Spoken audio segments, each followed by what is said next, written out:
So now we transition from the bizarre to the more charismatic. In conservation, it often feels like there's too much loss, that there's not enough time, that we sort of missed our chance. But one of the things I really love about the WCN Expo is it's a day of problem solving and solutions. It's how we're all coming together to have stories of hope and resilience. We're collectively in the business of giving wildlife a second chance. Now, the next 4 speakers each lead WCN's wildlife funds. We've got Dr. Lucy King from Kenya, Dr. Peter Lindsay in Zimbabwe, Dr. Marcus Hofmeyr in South Africa, and Asa Shunman in the UK.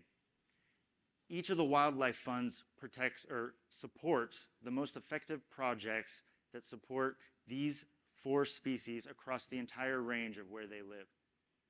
And today you're going to be hearing stories how they work independently as funds and as a collective to give wildlife a second chance. Lucy. Please welcome Lucy King. Thank you. Thank you so much for welcoming me here. As I landed at Vic Falls International Airport in June this year, I peered out of the door of the airport doorway and half expected to see an elephant on the runway. Now, this might sound like a scene from the movie, but just a few weeks before I arrived, our ECF partners here in Victoria Falls, the Connected Conservation and Wildlife Trust, actually had to move a 6-ton bull elephant off the main international runway in Vic Falls Airport. It had smashed through the fence and was feeding on the grass quite happily. Imagine seeing him as you landed at San Francisco Airport on the way to WCN. While I didn't see an elephant on the runway that day, the fact that our partners are having to push pachyderms off the pathway of passenger planes is actually an incredible new conflict that we're seeing across Africa. And it's a fast evolving issue that we at the Elephant Crisis Fund are having to come up with novel solutions as the challenge with living with elephants is evolving in front of our faces. Where once rural scattered communities used to experience elephants like this, we're now seeing small communities evolved into really quite substantial towns made up of cement, sort of not very well constructed houses, as Africa picks up its development goals, heading towards 2030. This intense development phase that we're going through in Africa does seem like a really insurmountable challenge, but we are really galloping towards the 2030 development goals, and we're really seeing an exponential growth in the human population, but we're really experiencing and hoping that the human population is going to even out. It will flatten out as it has done in our countries, and so we have a really critical period of time to help resolve and look after these elephants and people. So I've been working at Solutions with Save the Elephants for 18 years now, but it's the first time I was able to return to Vic Falls in 20 years. I used to go there as a child when we were brought up in Lesotho in southern Kenya, and we used to always leave wide-eyed at this country. Its absolute beauty, the amazing communities and people, and the real sort of warmth of its landscape. It was in the capital, Harare, where our founder of Save the Elephants, Dr. Ian Douglas Hamilton, helped to shepherd in the end of the first ivory wave that hit our continent. And he did an unbelievable job with all of his partners to put an end and bring in the first ivory trade ban in 1989. Sadly, Zimbabwe then slid into an extreme political regime where there were some really bad and tough sanctions that were put on the country, which actually really impacted the national parks' budgets. So a lot of the national parks had a complete crash in income, and they've been really struggling ever since. So despite the political challenges, this vast area of central southern Africa is just so wondrous to visit. The Vic Falls is the beginning of this incredible Zambezi River, and it feeds 540,000 square miles of important elephant habitat, as well as many of the other species that you'll hear about tonight.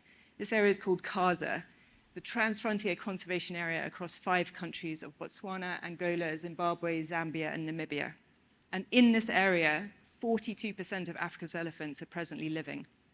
So the red dots on the map are where we presently have Elephant Crisis Fund projects, supporting vital projects in some of the more tricky areas of the Kaza area. We would like to double this number. There is so much need in this area, both for security for elephants and for coexistence projects. The Vic Falls elephant population is incredibly important for not only the ecology of the area, but also for the tourism that attracts thousands and thousands of tourists every month. It's been a very important income generator for the country of Zimbabwe during the last 20 years. And as I arrived there, I was so blown away. In the last 20 years, the number of shops and houses and bars and housing estates and lodges that have been built up against the banks of the river. And I think tourists were expecting to see elephants on their safari, but they weren't expecting it to see on the way to the spa shop in the morning. So these scenes are extraordinary, and they're happening more and more often. Sadly, we're also seeing elephants ending up in the rubbish dumps of these towns. And the Vic Falls rubbish dump is a particularly tragic place to see elephants. Elephants are ingesting this human trash and ending up dying in the most desperate and sad circumstances. And at the other end of the Zambezi is this incredible Kariba Dam. This is a vital hydroelectric dam for powering northern Zimbabwe and southern Zambia. It's a very important part of the development of Africa. We have to have good electricity to fuel all the development needs that the country has. However, it is right in the heart of this elephant zone, and it's blocking a lot of movement of elephants down to the water's edge. Our partners there, the Zambezi Society, are working with the communities, and they're really seeing more and more elephants having to pass through these rising urban settlements coming to and from the dam for water. And just 2 days ago, they sent me this Instagram video of the elephants literally running the gauntlet through the town. And people sort of picking up stones and screaming, and there's a lot of drama around having these elephants running through. This is kind of an apocalyptic scene for me, seeing this kind of extremely negative interaction. And it's something that we're really having to tackle every single day at the Elephant Crisis Fund. Even in Kenya, some of our favorite bull elephants are also helping themselves to smash through certain compounds. And this is our friend Anwar here, who's been raiding local houses and gardens in Archer's Post. And he and his buddies are really seeing so much development problems across their landscape. Even though we've protected Anwar, sadly we lost two of our favorite bull elephants, Sarara and Jaeger, who you might know have met in Elephant Watch Camp if you've been to visit us. They both died of human-elephant conflict injuries. So one way we're really tackling this is our new human-elephant coexistence toolbox. This manual has taken us 3 years to produce. We are sharing it with all of our partners across the Elephant Crisis Network. We've reached 350 partners so far in 54 countries. There's 200 pages of ideas and tools, and we really need help getting this to all of the communities and game wardens where we're working. We've been sharing this book freely. You're also able to download it. We're translating it into multiple languages. And just to give you an example of one of the tool sheets, this is how we're illustrating all of the methods in the toolbox. Chilies is a really important method we're using in Zambia and Zimbabwe, and so many of our partners have taken this idea and adapted it for their local circumstances. Chilies are growing really well in Zimbabwe and Zambia. The soils are good for them. They're very drought tolerant. They're very pest resistant, so you don't need pesticide to grow a good crop of chilies, and they're quite good for sale in the market to make a good income. You can dry them. You don't need a fridge. So we really celebrate novelty at the Elephant Crisis Fund, and we love it when partners pick up an idea and run with it and come up with new and novel techniques. And often we're asked to fund things that no one else would touch. So let's return to Vic Falls and the problem of the elephants that were breaking into the airport, the town, the schools. So this is our partner, Connected Conservation, and they've come up with a really novel technique called disruptive darting, trying to give these elephants a second chance. 12 of these elephants were going to be shot for problem animal control for crashing into the town. And they said, just give us a second chance, give us a time. They darted the elephants, put a tracking collar on, and rubbed beeswax infused with chili on the trunk. Now, when the elephants woke up, they had this extremely negative conditioned experience, and they ran out of the area, and they literally have not come back. So they are doing an amazing job. They've agreed to share their tools and their ideas with us for the toolbox. And this is really appropriate for veterinarians and wildlife departments to use in the extreme cases to save individuals that need a second chance. We've also invested in re-electrifying the rubbish dump, which is going to help all of the people living there as well as stopping the elephants coming in. Definitely one of the smelliest and most unpleasant project sites that I've spent a day in. But this is the changing face of what we're having to do, is like the hard face of Africa. We're also helping the Zambezi Society spread the chili fences around the Zambezi town to help communities keep elephants literally out of their houses. We've developed a whole load of pages in the toolbox about elephant-aware behavior, how to live with elephants, how elephants are ecosystem engineers. And although we know how valuable it is to take children into the field, which a lot of our partners are doing, it's very expensive and you can't do it at scale. So our clever partners, the Zambezi Society, have bought inexpensive virtual reality goggles, and they've made 8-minute short films, completely 3D, where they can show the kids and explain what's happening in nature, and why elephants and lions, in some cases, are coming into Kariba town. So these amazing, quite cheap goggles are able to reach hundreds of kids in hundreds of schools every single month. So the scaling is very exciting, and they still get to take the kids into the park every 3 or 4 months. I love this idea. It's both novel and pretty cool. So at the other end of the scale, we've been investing funds into tiny but really vital populations like this population in Guinea-Bissau, where we captured this unbelievable elephant on a camera trap earlier this year. There are so few of these elephants left in this area of West Africa that they've started to call them ghost elephants. So every single elephant that is killed, every elephant that dies through human-elephant conflict is a critical loss to the gene pool for West Africa. We need substantial funding to help protect this landscape so they can take time to find each other and hopefully start breeding again. In Central Africa, our partnerships with the African parks in Odzala Kukua National Park have absolutely been fantastic. Since 2016, we've been funding them. And when Chris Thaulis and I visited them in May this year, we saw such incredible improvements in the law enforcement, in the infrastructure, in the roads, getting rangers to and from their sites around the park. They've done a huge investment, and this stronghold for forest elephants, they've just redone a survey, and they've just counted 8,000 forest elephants in this park alone. It's a huge achievement for the team.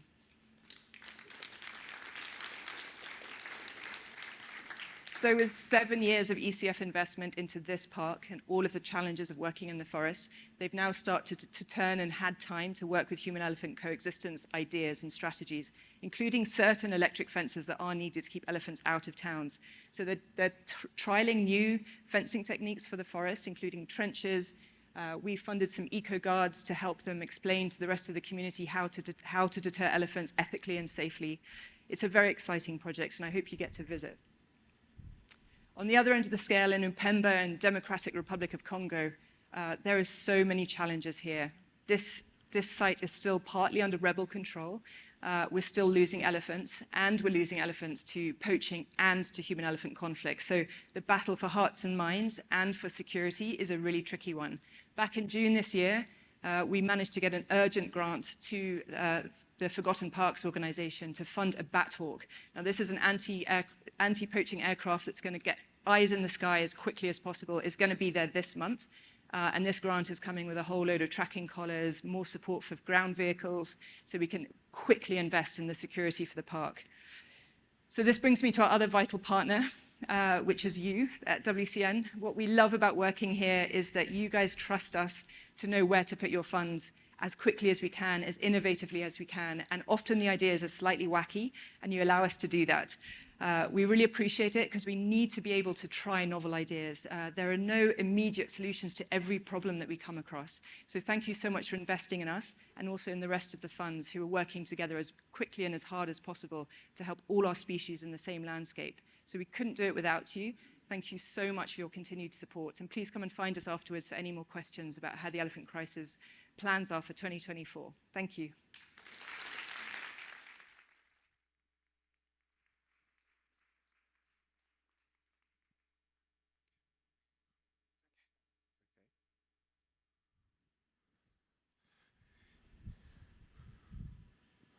Right, hi folks. I hope you can hear me okay. Following on from that, it's going to be a tough act, but it's a real pleasure to be here. I'm going to continue the theme of talking about giving species a second chance. I'm Peter Lindsay from the Lion Recovery Fund. And before talking to you about contemporary lion conservation, I'm just going to take a little step back in time to the beginning of my career when, although I was a leader in fashion, as you can see, I was very much not a leader in conservation at that time. So I started out in conservation at the basically as soon as I left school. I cut my teeth, as we would say in Zimbabwe, working with these 3 hardcore guys in the bush in Savi Valley Conservancy. We basically walked working as a ranger for 8 months straight. So every single day walking with these guys, about 20 to 30 kilometers a day through the heat. And it gave me a lasting respect for how difficult it is to stop poaching and how difficult it is to protect animals. So rangers deserve respect, seriously. Savi Valley Conservancy, where I started my career, is that long, thin blue protected area in the southeast of Zimbabwe. It's a massive private wildlife area that was formed from some huge cattle ranches. The habitat there was intact, pristine, and really quite stunning, but the wildlife was very depleted through a combination of factors, including general kind of neglect and attrition by poachers, competition with excessive livestock densities, and then also in 1991 there was a catastrophic drought. There was about 2 inches of rain across the entire rainy season versus about 18, which is the average. So there was a massive die-off, and that was the catalyst to make these ranches switch from livestock to wildlife. But when I was walking with those guys during this time, every day we'd see the same animals. It was baboons, impala, bushbuck, nothing else. A few birds, maybe the odd monkey, nothing else. But at the same time, there was a massive wildlife restocking program going on. So there was a reintroduction. It was the biggest reintroduction of elephants that had ever occurred and has still ever occurred. They moved 553 individuals, moving whole family groups from Gonorrhea National Park to the south into Savi Valley. They moved black rhinos from the Zambezi Valley into Savi Valley. They moved white rhinos, and they moved 4,000 species of 14 different animals. So it was really exciting to be part of this because all of a sudden, on patrol, we started to see new species. So started to see eland, for example, sable antelope, which are just absolutely magnificent, giraffe, wildebeest, and perhaps most excitingly, African wild dogs, endangered African wild dogs pitched up from the south from Gonorrhea National Park. But in spite of this kind of recovery that was happening before my eyes, there were no lions. There was all of this magnificent habitat. It really is a stunning place. And increasingly full kind of cohort of prey species, but there were no lions. So I lie awake at night trying to listen for the sound of lions roaring, but hear literally just crickets. Super frustrating. And this situation was being replicated across Africa. So this is the time when the decline in lion numbers really started to kick in. It took the conservation community, I would say, about 15 years, actually 13 years. There was a big conference in Joburg in 2006, which is when the conservation community finally kind of cottoned on to how serious the decline in lion populations was. This is the pre-colonial estimated distribution of lions, which basically just tracks the savanna habitats in the continent.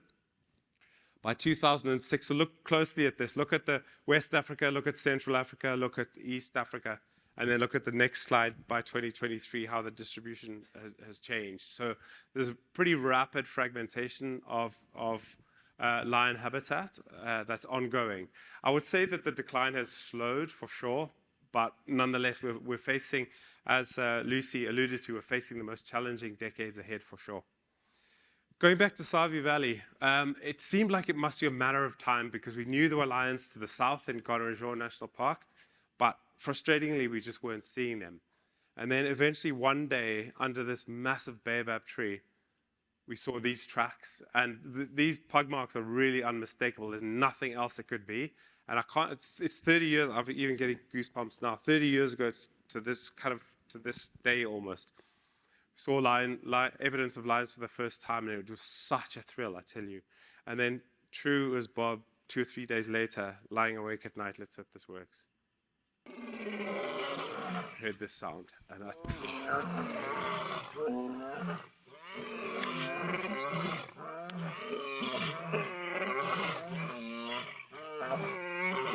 and this was irrefutable proof that lions would nap. And I tell you, it made such an impact on me as a young person, a young emerging conservationist, to experience this rehabilitation in front of my eyes. It made me absolutely committed to trying to replicate this elsewhere and to embark upon a career in conservation. So that's all I've ever done, and it's all I will ever do. So moving on to more kind of contemporary times. It's a real privilege to work with lions because they're a fantastic proxy for savanna ecosystem health, because To persist in good numbers, lions need intact habitat, and they also need intact prey populations, including populations of the medium to large mammals that are so quick to disappear through poaching if areas are not protected. They're also a fantastic flagship species because they're one of the best known animals and one of the most popular, and so we can use these to raise money to protect savanna wildlife writ large. So although the Lion Recovery Fund is fundamentally about lions, it really is about savanna landscapes writ large. It's really important philosophically to me and to the fund in general. So moving back to the kind of theme of the talk, giving lions a second chance. There's really two ways to do this. The first is investing in the management of neglected landscapes. And any of you who've heard me talk before, this is something that I really hammer on about. So Africa's got this vast protected area network, but it has a massive ongoing recurrent budget deficit. And so there are many protected areas that are either unmanaged or undermanaged, and they become extremely vulnerable to poaching and other forms of human threat. But if you can invest in getting a management presence, even if it's a modest one in these areas, you can have a really significant impact quickly. And that's something I think we lose sight of sometimes, is that there's all of these kind of bad news stories. It really is the case that a little bit of conservation effort can have a very, very profound impact. And we see this time and time again across our portfolio of projects. So as some examples, this is one that I tend to use a lot because it's such an amazing one. We're supporting African parks in protecting Chinko in Eastern Central African Republic, which is the wildest place in Africa. There's an area of about the size of Tennessee with no human settlement really at all, or virtually none. Massive wild space where both forest and savanna wildlife coexist. But even in spite of the low human densities, wildlife populations and lions were completely hammered due to poaching and retaliatory or preemptive killing by pastoralists. But over the last few years, African parks, and increasingly with Lion Recovery Fund support, but your credit where it's due, African parks have done incredible work there, and wildlife populations are starting to recover, including lions. And because it's such a big area, it could potentially host a really big population of lions. Another good example is in Senegal. So Niokolo-Koba National Park, again, I tend to cite this one quite often because it's a really special story. So it was one of the first projects that we ever invested in, and we continue to invest in it.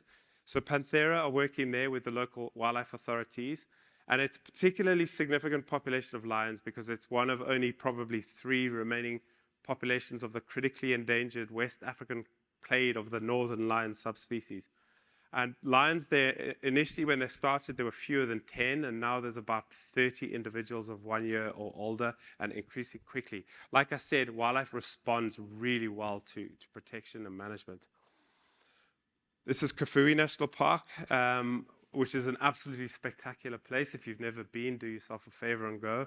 It's the place where the Lion Recovery Fund has invested more funding than anywhere else. Massive conservation area, and again, through the efforts of DNPW, the wildlife authorities, and a number of conservation partners, lion numbers are showing the first signs of starting to recover. We expect to see really significant increase going forward. The second form of giving lions a second chance is through lion reintroductions. So if lions have been extirpated from an area, and if you subsequently get on top of the factors that caused lions to go extinct locally in the first place, then you can reintroduce them. And there's been a number of these over the years. So this is a photograph from the Zambezi Delta in Mozambique, absolutely stunning landscape that kind of looks a bit similar to the Okavango Delta. And there, 24 lions were introduced in 2018, and they now number about 100 or so, and increasing quickly. Again, wildlife responds to protection, it really does. So we're supporting Zambezi Delta, we as the Lion Recovery Fund, Zambezi Delta Conservation in protecting and managing that landscape and working with local communities.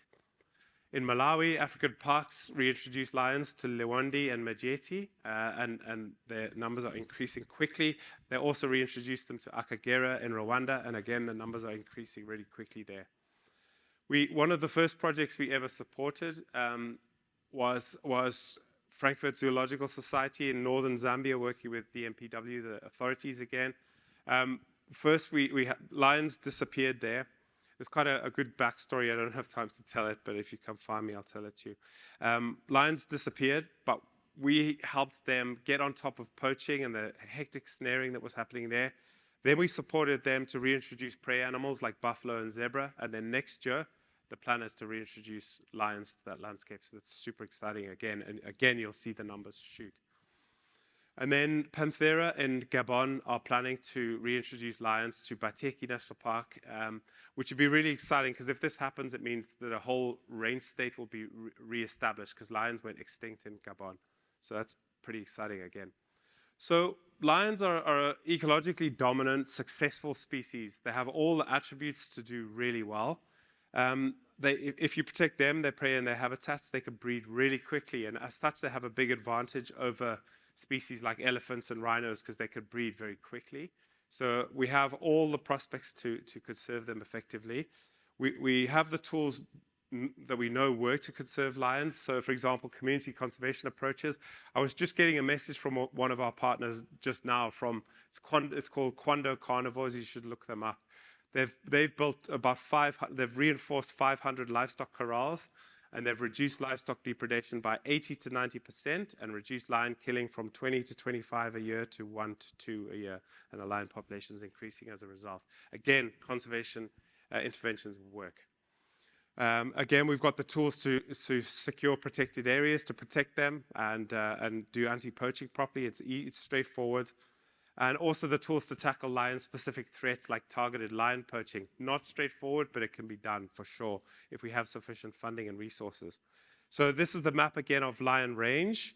And after 6 years of the Lion Recovery Fund, this is the spread of projects that we're supporting. So we've already got a pretty broad portfolio of projects, but we really need to deepen our investments. So in the first 6 years, we've invested, I think you can see it there, $33.4 million across 23 different countries. So we've worked hard, but there's a lot to do, and we really need to deepen this. So it's been a real privilege for me to have the opportunity to work in conservation, and I'm busy indoctrinating my son to have both a love of cricket and also love of wildlife conservation. And he said to me the other day, he's 5 years old, he said, "Dad, when I'm big, I want to look after lions like you." So thanks very much, everyone. Appreciate it. Let me not forget. So I'd like to, it's a great pleasure to introduce Dr. Marcus Hofmeyer, who's one of Africa's most experienced wildlife veterinarians and a major rhino expert. Marcus, welcome. Just the green button. Thank you very much. I'll be talking about a larger animal. My name is Marcus Hofmeyer. I have a tie, I don't have a jacket. It's very unusual to see me like this.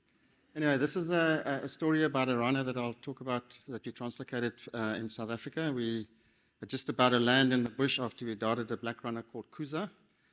She was indicated for translocation to another new ranged area in northeastern South Africa.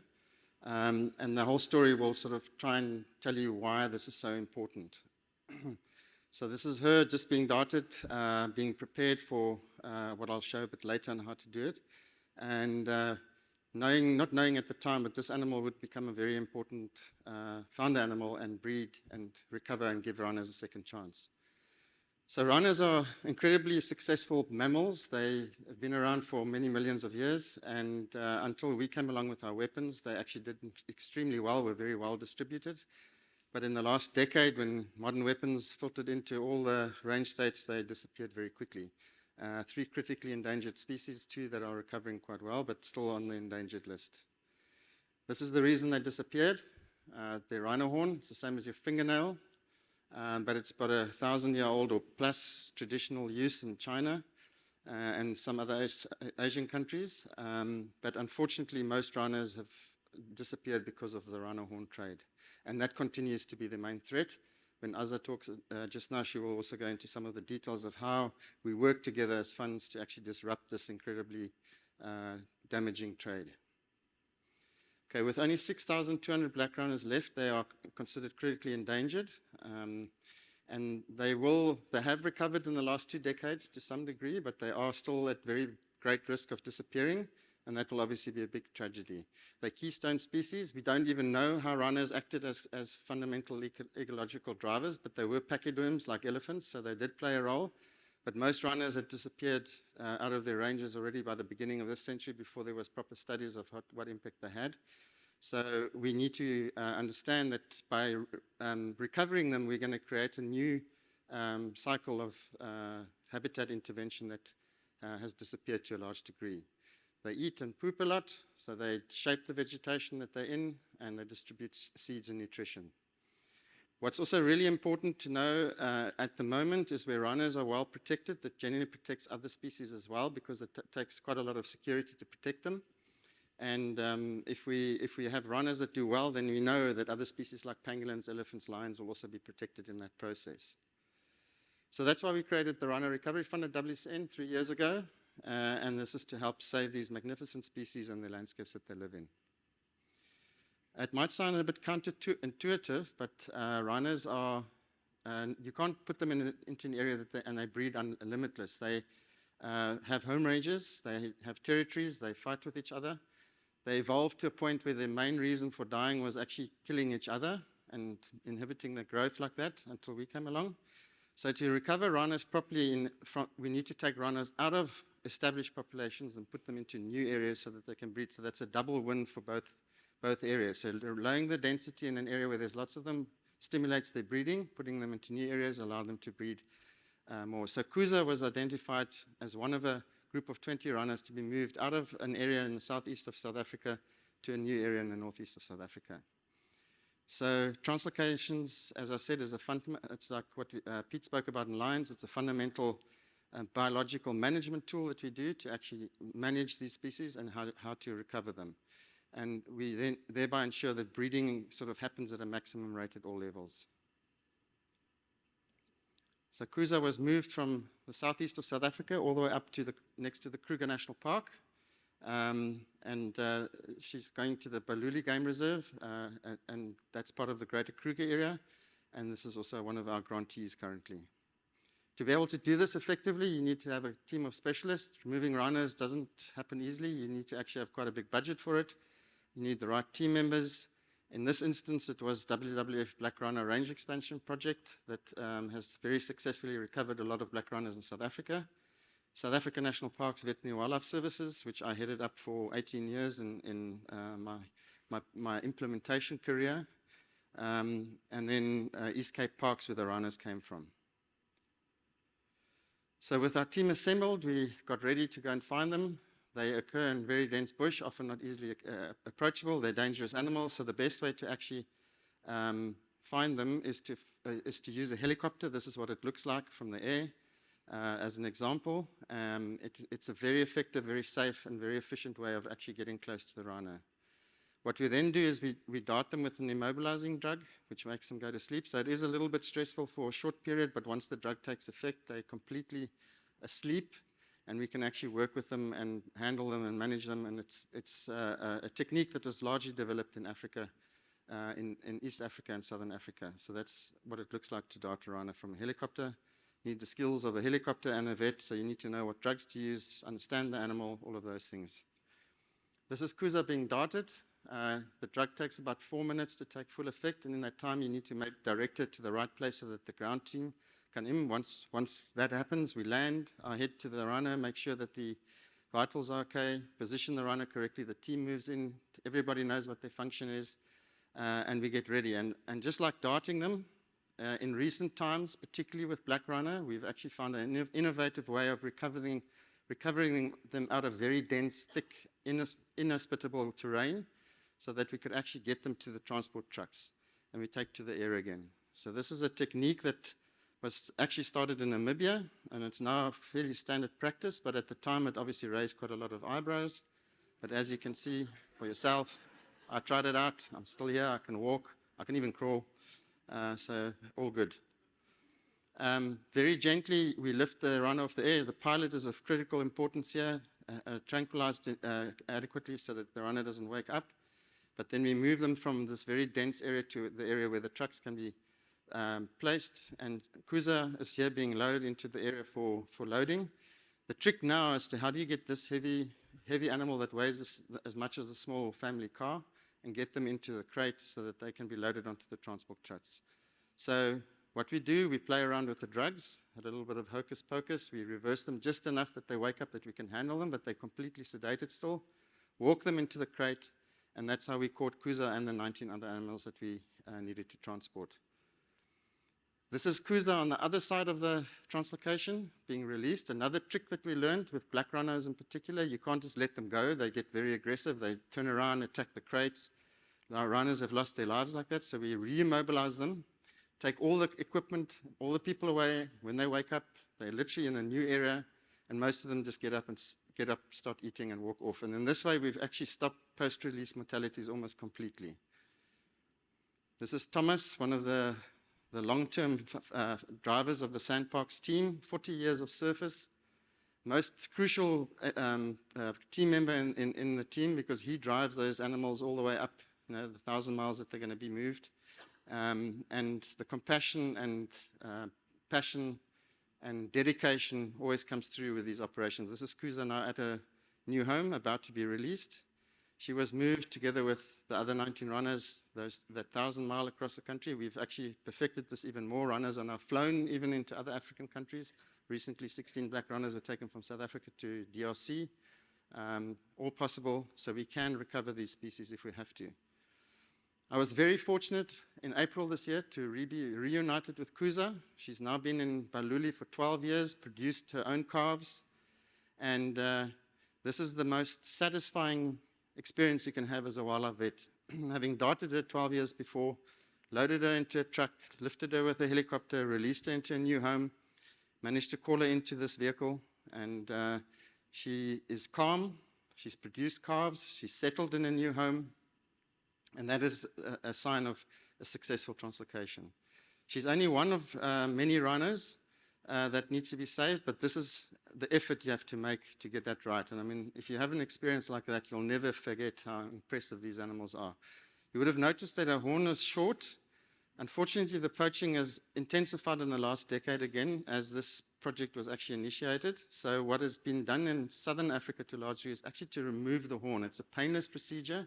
It's like cutting your fingernail, but it's better to have, under the circumstances, rhinos without horns that are alive than rhinos that are shot and they still have no horns, and then the horns go illegally. So it's a very quick procedure, and it's been proven to stop poaching pretty much in its tracks where it's applied. But it's not a long-term solution. It's to wait until we've got all the other issues in place. And these issues are quite critical to know. It's the same for all the species that we've spoken about. There are only just over 6,000 black rhinos left. They're still critically endangered. We need to be able to find the safe habitats for them. We need to stop the illegal trade, and Azza will talk a lot more about that. And we need to have resilient populations. But most importantly, we need to make sure that rhinos are relevant to society. And this means society that live in and around parks and at a global level, because they're animals that cannot defend themselves against our weapons. So we as people honestly have to make the effort to protect them. We have to make that decision physically to say we're not going to let these species go extinct.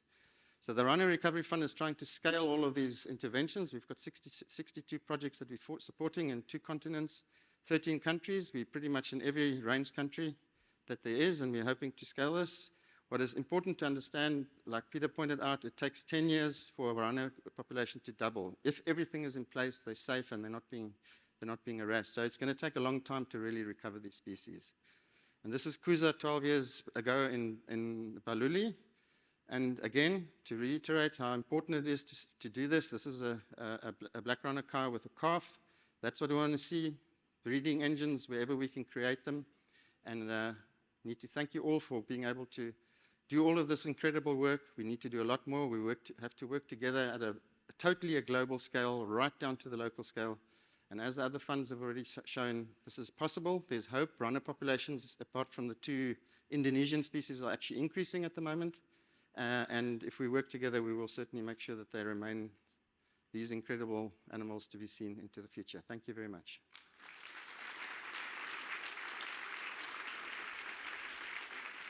Now I'm handing over to Azza.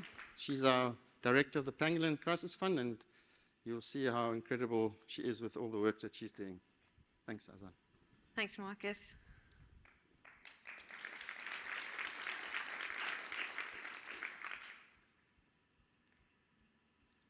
Touchdown. It was January 2022, my first trip back to Africa since the start of the pandemic. The air was alive with the hum of insects. And even though it was early, the heat of the day was already starting to build.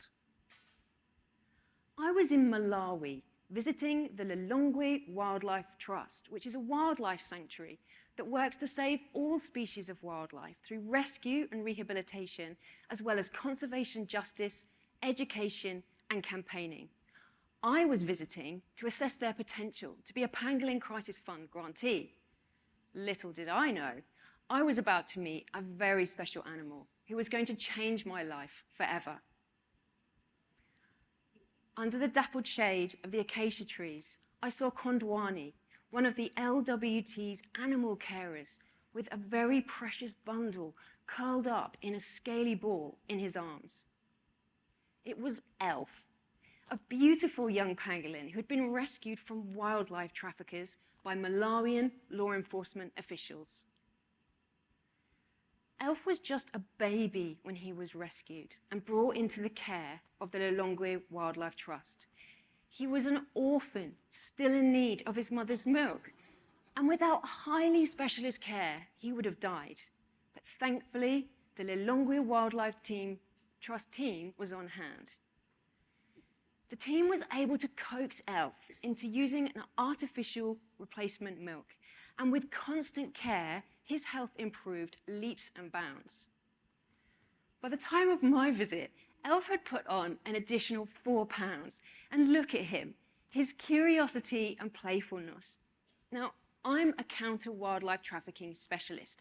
I have seen a lot of wildlife seizures, ivory, rhino horn, pangolin scales, big cat claws, because it's been my job to help catch the traffickers. But it was incredible to meet Elf.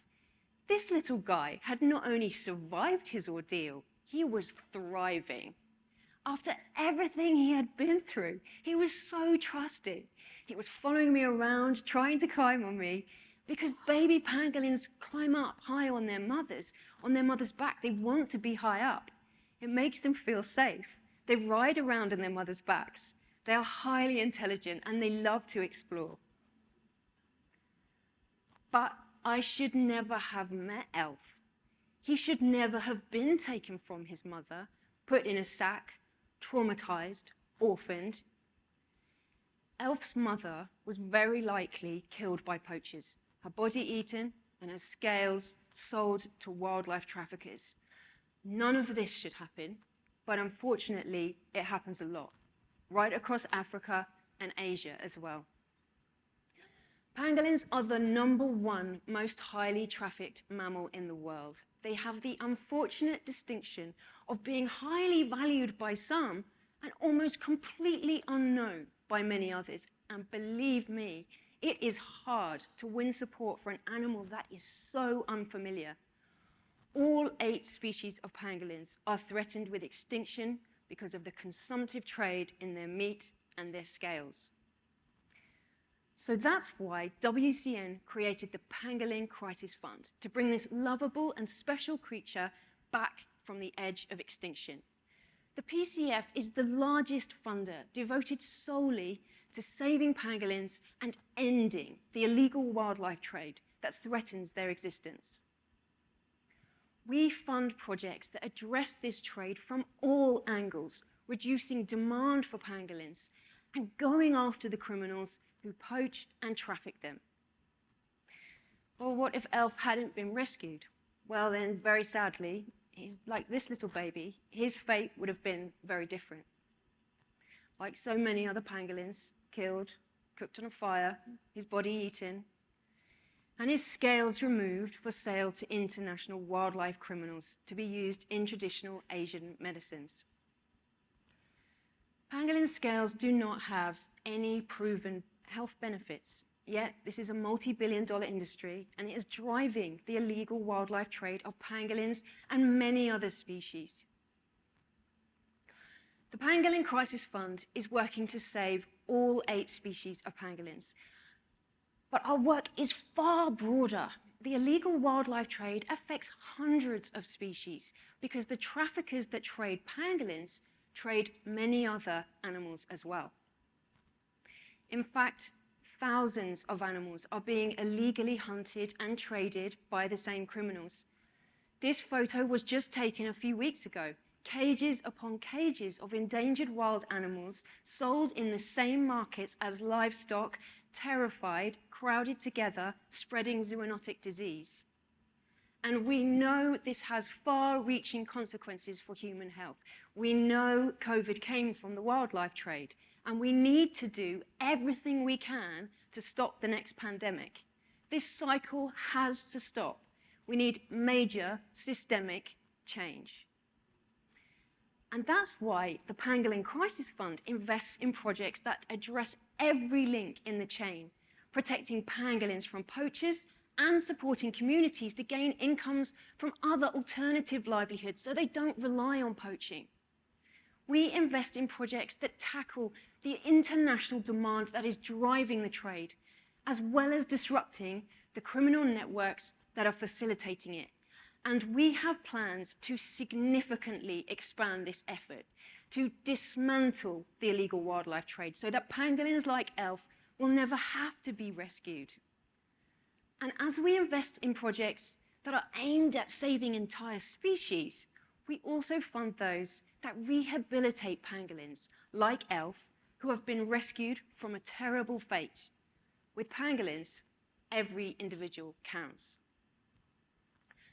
Looking after a pangolin is a full-time job. They often require specialist medical care because they have been highly traumatized from their ordeal. It's tough for pangolins, but there are amazing organizations who are working really hard to save them. And I want to show you what some of the incredible care that pangolins like Elf receive. Lilongwe Wildlife Trust, now one of our grantees, has a vet and 5 full-time pangolin caretakers whose sole responsibility is to look after the rescued pangolins and to help to rehabilitate them. Each caretaker is assigned a pangolin, and they stay with them 24/7 to ensure the pangolins have everything that they need to recover from their ordeal. Pangolins are very difficult to keep alive in captivity. They don't do well in cages or enclosures. So Lilongwe Wildlife Trust follows a best practice rehabilitation model where pangolins spend each day with their caretakers, curling up to sleep in a cozy box in a secure room with their carer where they are safe and warm and protected. When the pangolins wake up, they are weighed and they go for a walk with their caretakers so that the pangolins can forage for ants and termites. Little babies like Elf need to be taught how to be a pangolin, how to find ants and termites and which are the right ones to eat. And as you can see, it is very exciting for the carers when Elf starts to eat and find ants for himself for the first time. Elf needed to be walked twice a day, and as he got bigger, for 2 to 3 hours each time. So caring for these rescues takes a lot of attention. Some pangolins can eat almost 2 pounds of ants, termites in a single meal. Elf, like all pangolins, has a long, sticky tongue, perfect for reaching into termite mounds and rotting wood. But of course, it is one thing finding ants.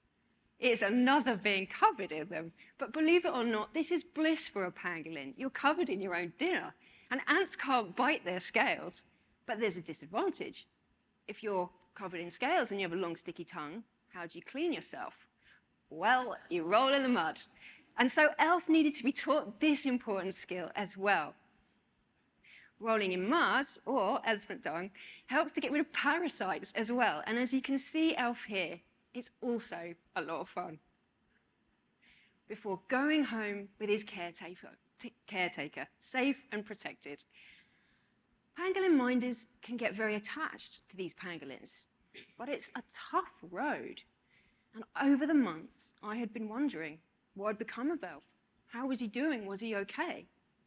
Then, over 16 months later, a message popped up on my phone. It was Elaine, my contact at Lilongwe Wildlife Trust, with some fantastic news. Elf had been successfully released back into the wild. He'd been fitted with 2 trackers, satellite and radio tracker, so that the Lilongwe Wildlife Trust team can make sure that he's safe and well and having his second chance back in the wild. Tracking pangolins is really important.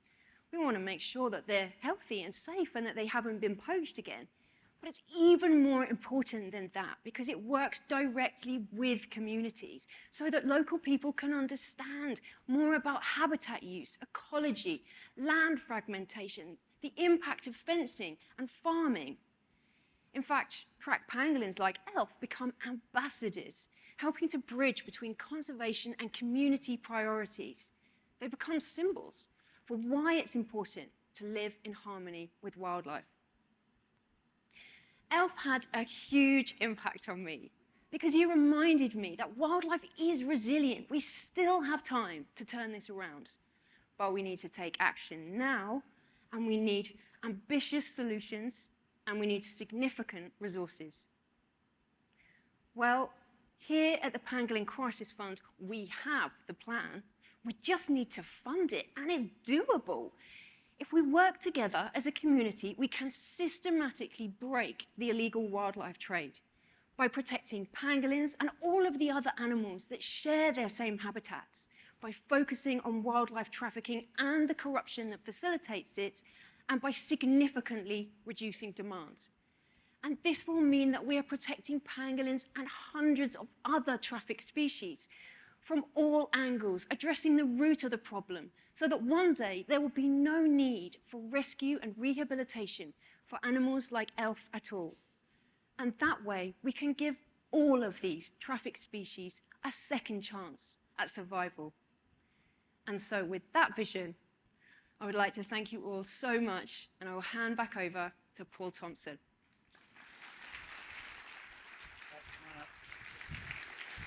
You can stay up. Thank you. No, I might.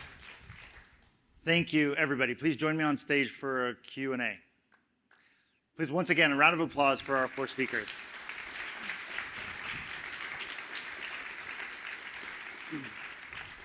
I think they really show what they can give in terms of second chances for individuals, for entire populations, as well as for all the biodiversity that share their landscapes. One of the things that I love about this WCN Wildlife Fund model is how effective at scale it is. To date, these wildlife funds in less than 10 years have supported 200 different organizations, giving out 850 grants to projects totaling $90 million.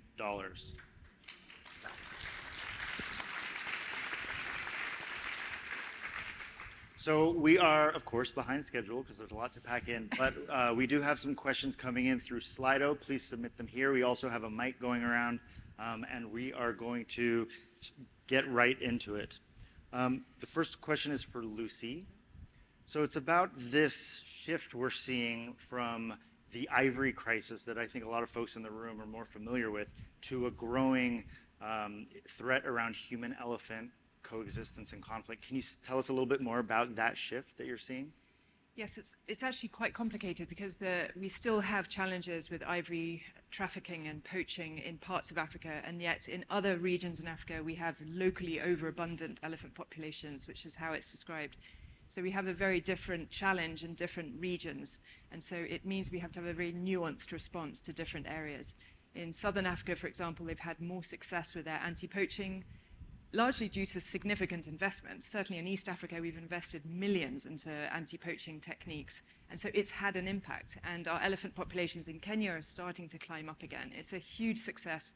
We're so proud about it in Kenya, but it just brings this next challenge and next problem. So we must never keep our eye off the ball with the ivory issue. There is still a demand. All of our species are suffering from the demand. But we have to just now look to both challenges at the same time, and human-elephant conflict is our definite huge challenge for the next 10 years. But we have confidence in finding and working with these solutions that we described. Great, thank you. A question for Marcus and the rhinos. So some of these rhino translocations look pretty costly. Can you give us a sense of what the costs are behind it and why it's so important despite moving single individuals? So rhinos cannot be transported in mass crates like some other species. It results in fighting, and it's a difficult animal to work with overall. So the knowledge and the efficiencies are out there, but if we do not move rhinos and we do not find new populations, the recovery will be slowed. This is an example of that is in India, where there's now populations in a few reserves at sort of density that they can possibly hold, and they're not growing efficiently. And by moving them to new areas, that investment is the recovery cost that you need to have, apart from the safety and security. So you do need to invest in that. But the efficient way of doing it is just to get the right team, the right expertise in, then your outcome is genuinely quite good. But it's in the vicinity of $2,500 to $5,000 locally to move a rhino, to $100,000 if you move them to the DRC per rhino. So the cost is significant, but we can do it, and it is the way to recover rhinos. Thanks. Next up, question for Pete and the lions. How successful on average are translocations of lions given some of their resource requirements around space and prey?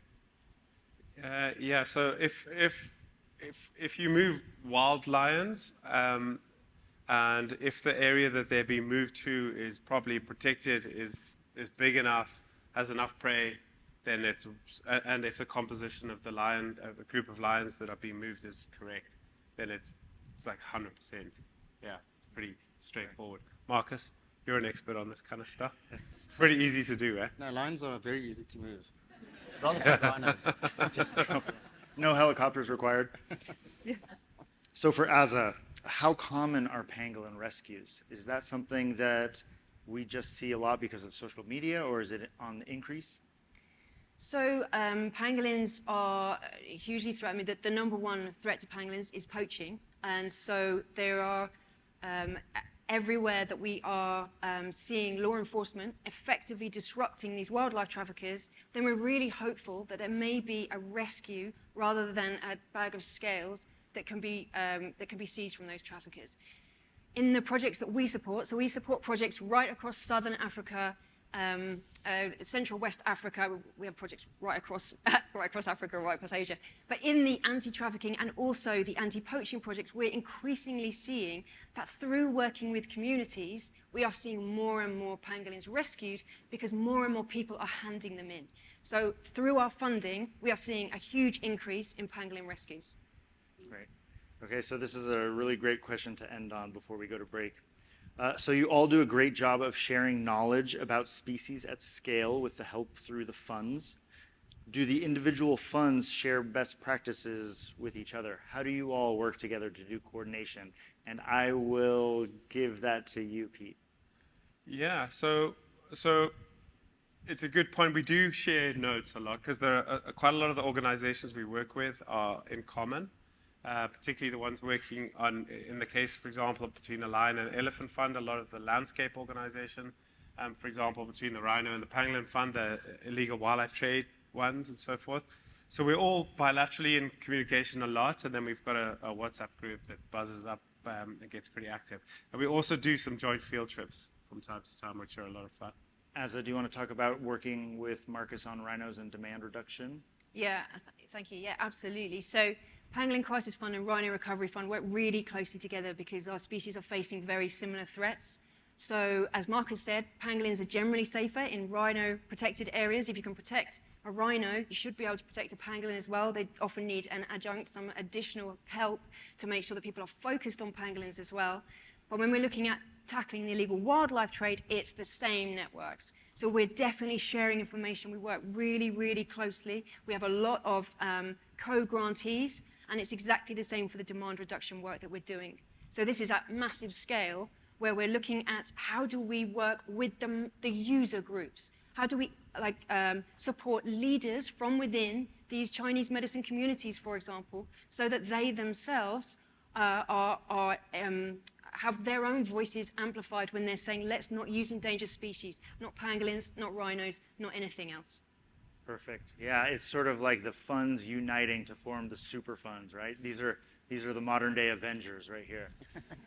There's an immediate example of that. So for example, with the Lion Fund, we've got an investment going into Southern National Park in South Sudan coming up. And that's an area where the Elephant Crisis Fund is also funded at the same time. So jointly, we kind of really help the organization there, in this case, Fauna and Flora International, move up a level by teaming up.